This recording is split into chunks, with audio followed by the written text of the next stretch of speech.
Salam değerli izləyicilər, hər birinizin hər vaxtınız xeyir olsun. Gəncə, qoyun və keçi bazarı. Keçi həmişə qabaqda getdiyi üçün birinci keçiləri çıxardır. Fariz qardaşın yeridir, bir-birindən gözəl keçilər gətiriblər. Qiymətləri özlərindən də soruşacaq, bu belə işıqlandıraq, dəqiq olsun. Bunların kısa bir videosu atılmıştım, ondan onu paylaştım. Gene de özümle geldim, çəkəm işıqlandıram ki, sizlər üçün dəqiq olsun.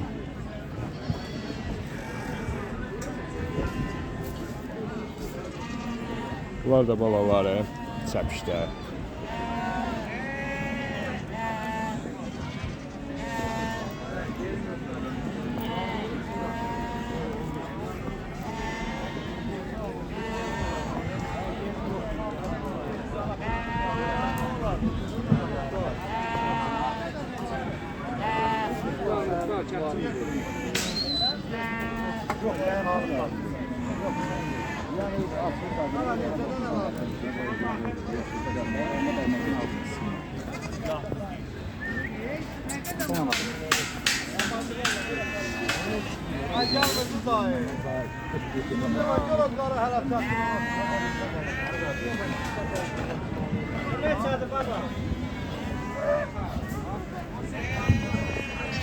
Sütlü keçilər də var içində.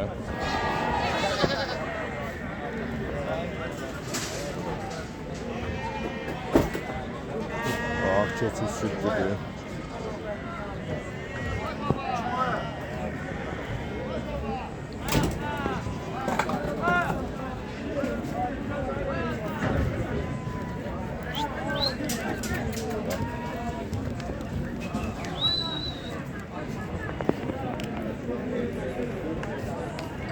İçində yeni keçilər var.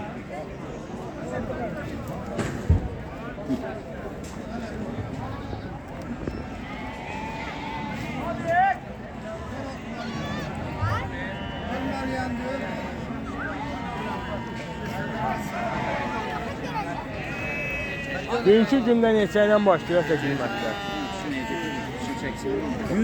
140'dan başlayır 190'a kadar. 140'dan 190'a kadar. Sütlü keçilər də var elə içində. Var. Onlar neçədir bə? 180'da 190'a var keçiyədən dişinə baxır. Baxır keçiyə. Qocalıqda hə. Hamısı da balalı da. Belə görüm dişinə bax, gəl çapçı bırax görüm. Çapçı bırax onun dişinə bax. Ha bırax. Hansı? Qara keçindir.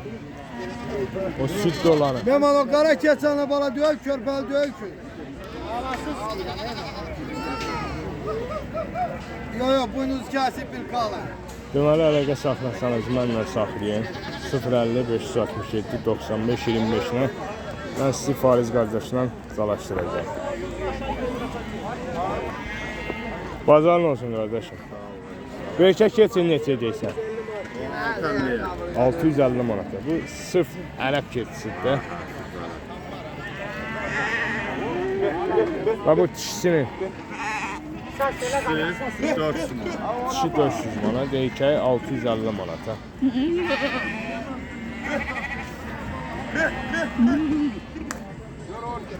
Səpişlər tək-tək satılır, yoxsa ana-baladır? Ana-bala da satılır, tək-tək satılır. Tək-tək neçədir, ana-bala neçədir? Ana-bala yerli keçilər 260 lira.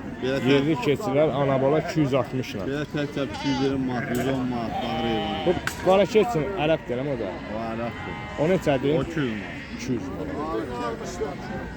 12 kilo yağ, 150 manat.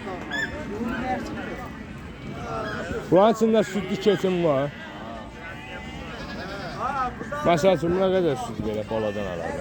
2 litr verən var, 1 litr yarım var, 2 litr yarım verən var. Hamısı qəşəng sütlü keçilər. Mən əlaqə nömrəsiniz sən bizə. 070 070 959 959 3359 32 33 33 59. Xeyirli bazarınız olsun. Bölgə hansı bölgə? Tərtər. Tərtər.